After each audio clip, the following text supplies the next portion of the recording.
Me siento muy contenta de haber sido impulsora de la primera ocasión que la Comisión de Pesca nace en el Senado de la República. Había resistencias que por el crecimiento que había de comisiones, sin embargo, una actividad que le da riqueza al país, una actividad de la que viven cientos de familias, pero además una actividad que le falta una serie de regulaciones y sobre todo investigación en el tema. Merecía la pena estar en este Senado de la República.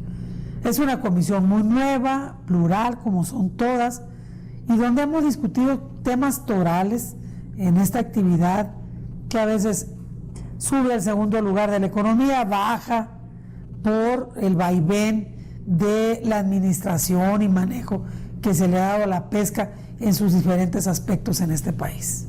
Hay un gran debate y nosotros nos hemos pronunciado porque se haga una investigación, que no votemos por solicitud que hacen las grandes empresas que son las ganonas en este trabajo, y que el pescador ribereño quede a la deriva como así es.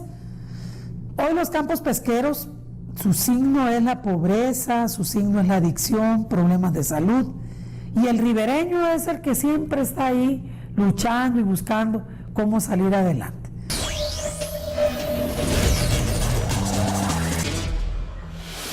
Regresamos a su programa desde el Congreso. Estamos hablando de la reforma educativa. Están con nosotros el senador Amador Gagiola, la senadora Torres Peinbert y el senador Luis Sánchez. Muchísimas gracias. Seguimos platicando. Evidentemente es un tema muy largo y que no se va además a tratar ni en un programa, y suponemos que lo seguirán platicando y discutiendo en comisiones, en el periodo extraordinario, porque de la educación es de lo que vamos a tener que seguir y seguir y seguir discutiendo probablemente. Nos decía el senador Sánchez que es difícil medir con la misma vara a todos, porque evidentemente la situación en cada estado, en cada región del país cambia. Hay maestros que son multigrupales, hay maestros que sí tienen los niveles bien definidos. ¿Cómo hacemos esta transición a una reforma que evidentemente necesitamos, pero hay que escuchar a los profesores? De hecho, coincidimos plenamente en ese aspecto que marcaba el senador Luis Sánchez. Lo hemos platicado con los integrantes de la Junta de Gobierno del INE. Hay todo el propósito de diseñar un proyecto que vaya encaminado a focalizar regionalmente la evaluación. Yo comento mucho y con frecuencia en mi estado, en Sinaloa, que esto es un proceso. No es un proceso a corto plazo, no vamos a ver los resultados que quisiéramos en el siguiente ciclo escolar. Va a ser un resultado que vamos a alcanzar a mediano y a largo plazo.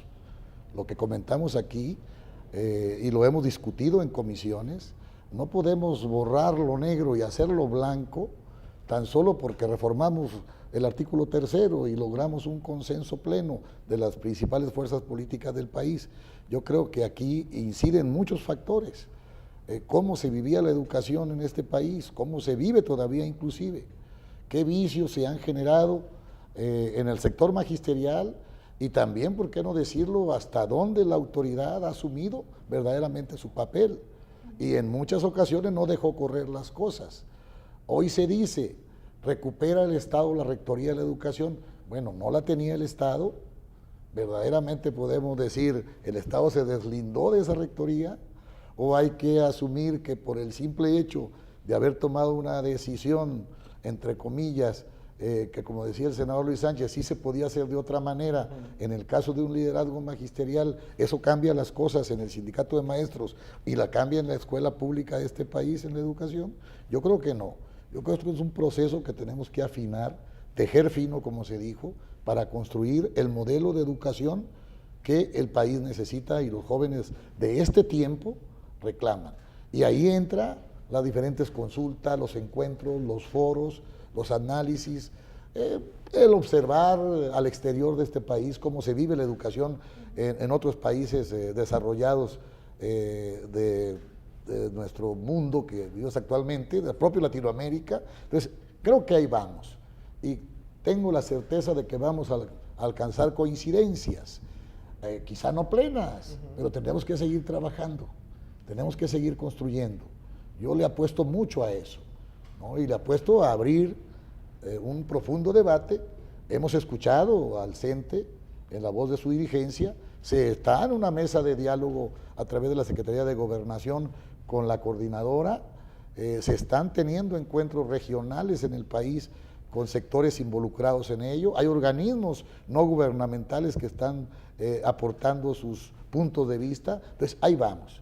Y sin duda yo cerraría diciendo, vamos a tener antes del 26 de agosto estas leyes secundarias de acuerdo a lo que venimos construyendo las diferentes bancadas legislativas en el Senado de la República y en la Cámara de Diputados. Yo le apuesto a eso y creo que lo podemos lograr en el segundo periodo extraordinario, que será en agosto. En agosto, justamente. Gracias, senador Amador Gagiola. La senadora Marcela Torres Peinbert, ¿cómo sería entonces lo que vamos a ver en el cierre? A lo mejor no lo vemos, públicamente, las discusiones que se están dando entre ustedes al interior, pero ¿cómo lo vamos a ver quizá para la sesión del extraordinario? Vamos a ver una gran discusión que ya venga, pues en la medida de lo posible, lo más aterrizado para que entonces venga un modelo, como dice el senador Sánchez, pues que se aplique en cuánto tiempo, que se modifique en cuánto tiempo.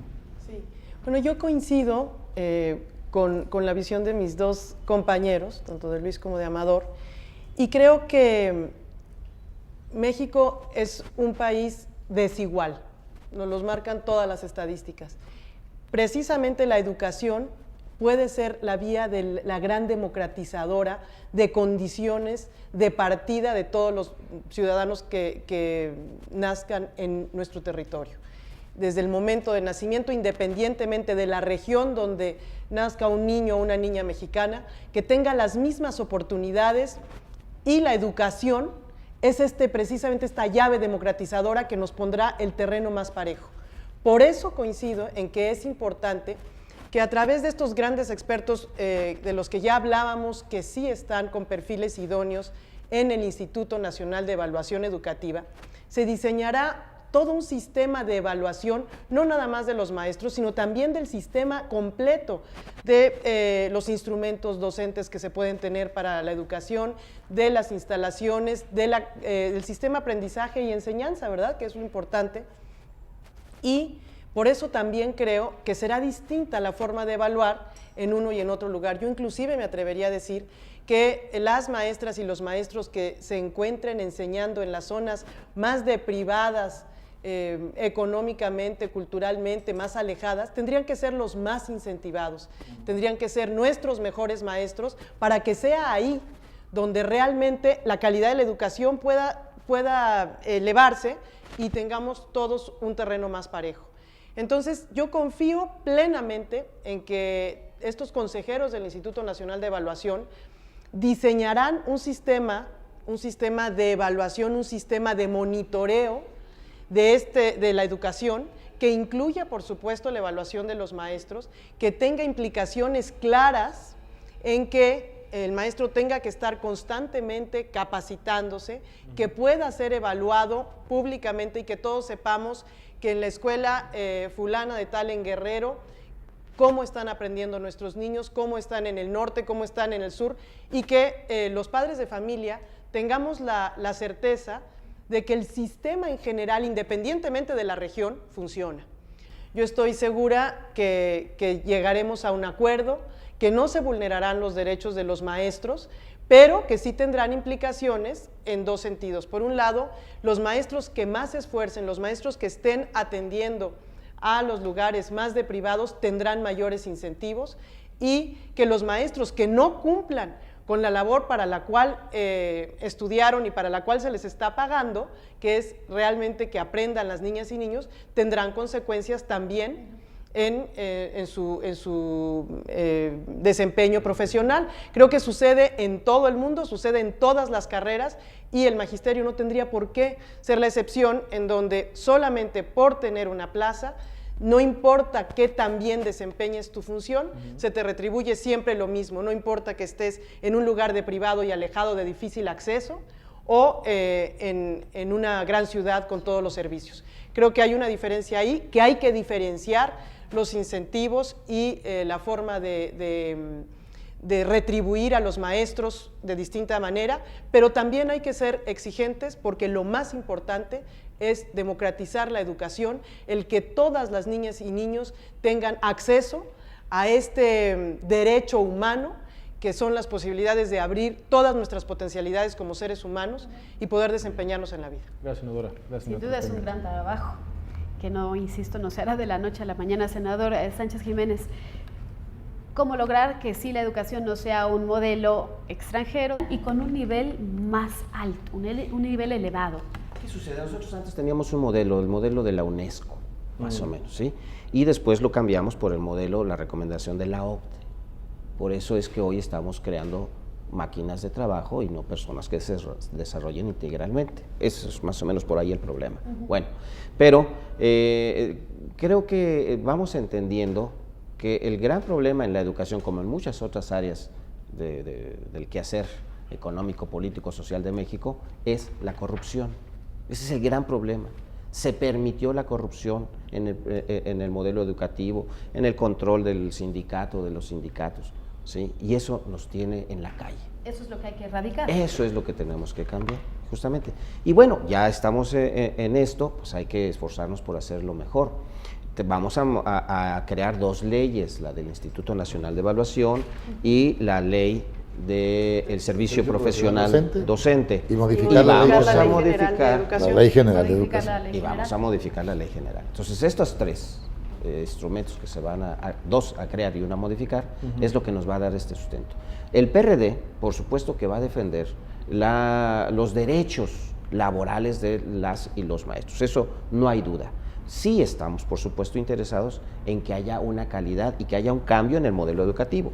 Por ahí vamos a empujar, por supuesto. A mí me parece que esto es lo interesante y lo importante es escuchar a todos. Hemos tenido aquí nosotros en el Senado ejercicios para la aprobación de las diversas modificaciones constitucionales que hemos llevado a cabo en los últimos meses, donde hemos escuchado a los expertos, a todos, sin ningún problema, vienen, se manifiestan, pues los escuchamos. Y No han hay, estado todos los no partidos. hay por qué ponerse nerviosos ni asustarse ni nada, hombre. Escuchemos. Y los hemos escuchado todos los Todos los partidos. Todos los partidos. Y de todas las tendencias, ¿no? Aquí han estado los más neoliberales y los más de izquierda y los escuchamos y hemos tomado acuerdos. Me parece que eso incluso es algo que nos ha caracterizado en el Senado y yo confío en que en este proceso de leyes hagamos lo mismo, escuchemos a todas y todos los que tengan que opinar sobre esto y veamos por México. Pues muchísimas gracias. Llegamos al final. Jania. Sí, rapidísimo se nos fue. Les hacemos la invitación para que nos vuelvan a acompañar. Ya dicen cuándo y le continuamos. Por Y supuesto. entramos al tema. Muchísimas gracias al senador Luis Sánchez, muchas gracias, senadora Marcela gracias. Torres-Peinbert, al senador Daniel Gagiola. Muchas gracias a todos. Muchas gracias a gracias. ustedes. Gracias a Por Rafael. supuesto, gracias a ustedes. Los invitamos a que continúen con nosotros en la siguiente emisión desde el Congreso. Manuel, un placer. Jania, buenas noches. Que te vaya bien. Hasta luego.